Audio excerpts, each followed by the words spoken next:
last Afcon Ghana won, they had not started doing color TV. By the time Ghana won the last Afcon, it was even an entirely different trophy. This is factual. Go and look it up. If you can find any Ghanaians, if you are a Ghanaian and you have watched your country leave the Afcon, I will give you money. Put your account number in the comment section.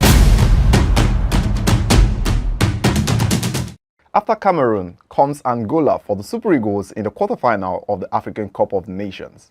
But would this team be the banana peel that spells doom for Nigeria in this Afcon?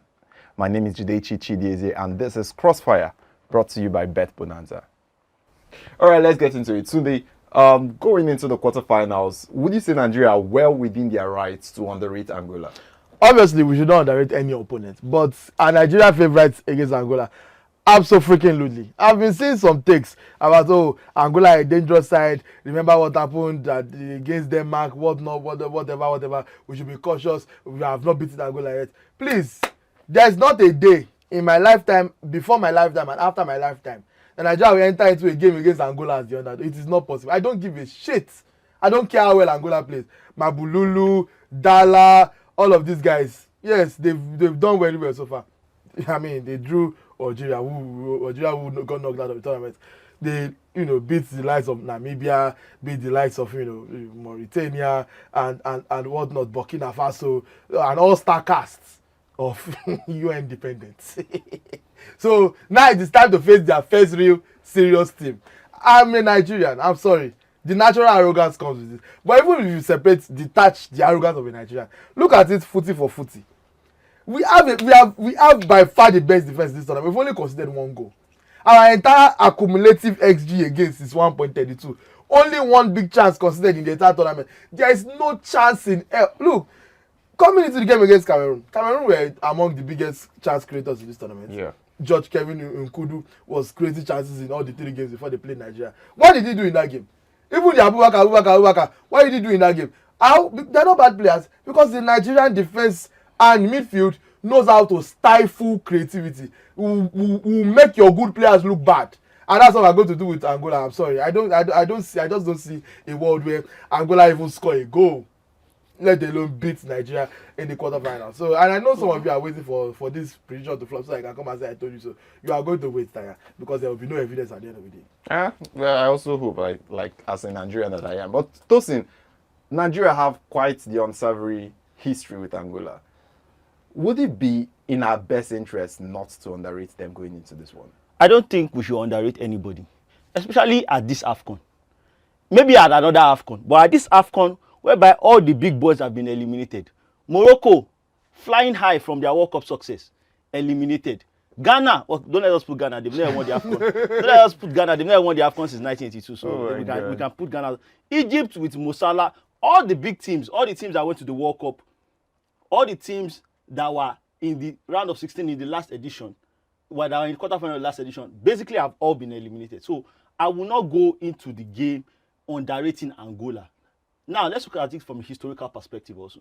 We all know what Angola have done to Nigeria.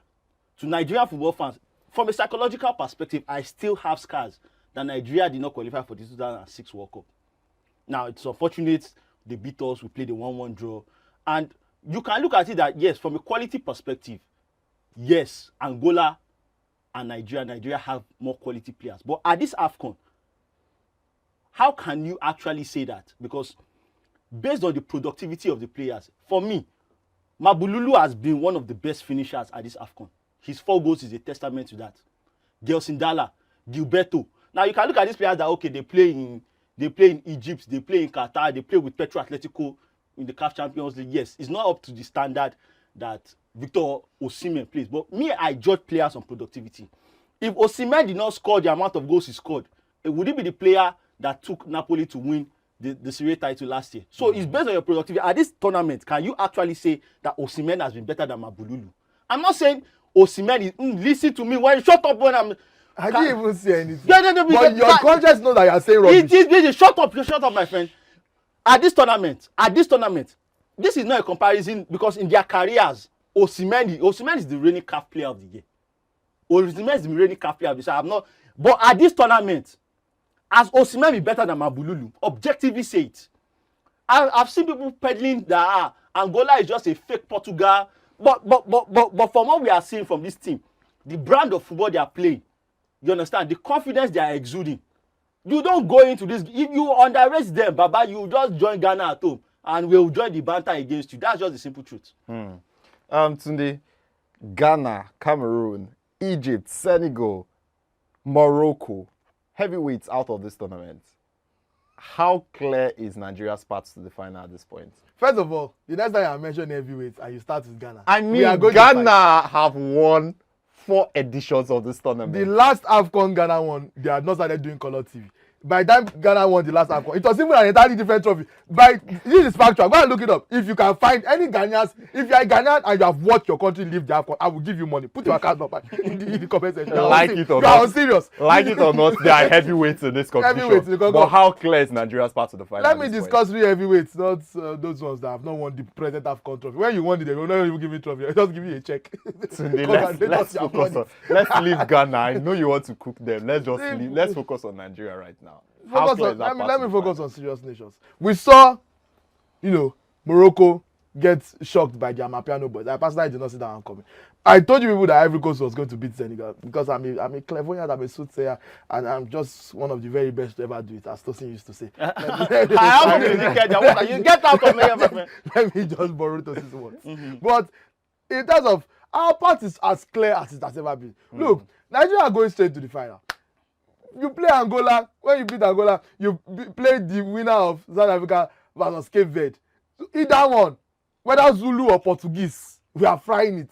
From there, you face most likely Ivory Coast in the final. Ivory Coast have beaten before. If we did it before, we can do it again. So, in my opinion, our slogan "Let's do it again" is actually very, very, very factual. The only team that you say I was scared of was actually Senegal.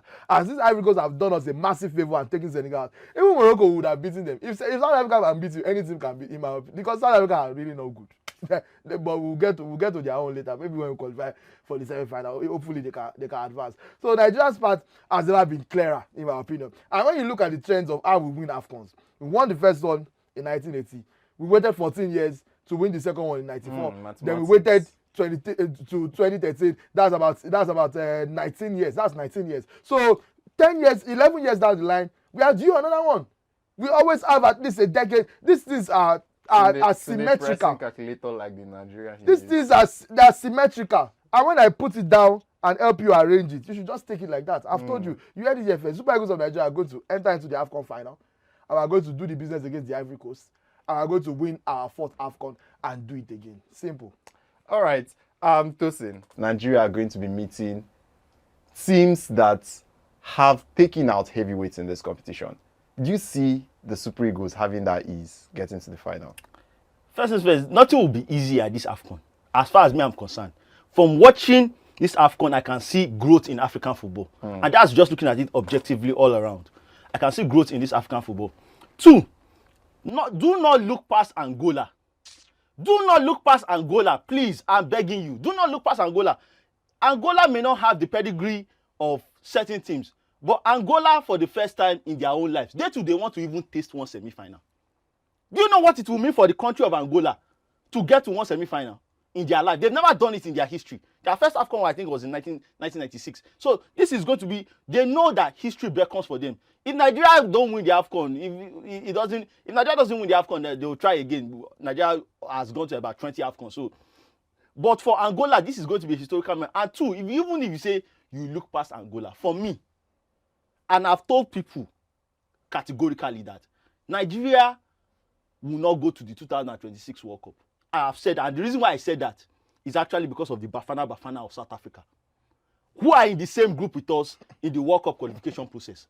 And I've told people that was even before the possibility of us meeting South Africa at the Afcon. Because I believe that ever since Troost-Ekong scored that winning goal that denied South Africa a place in the semi-final at the 2019 Afcon, South Africa have gone and they've re-evaluated their football. You understand? They've made strides and improved in their football quality, both on the men's and the women's side. They've already started seeing effects on the women's side.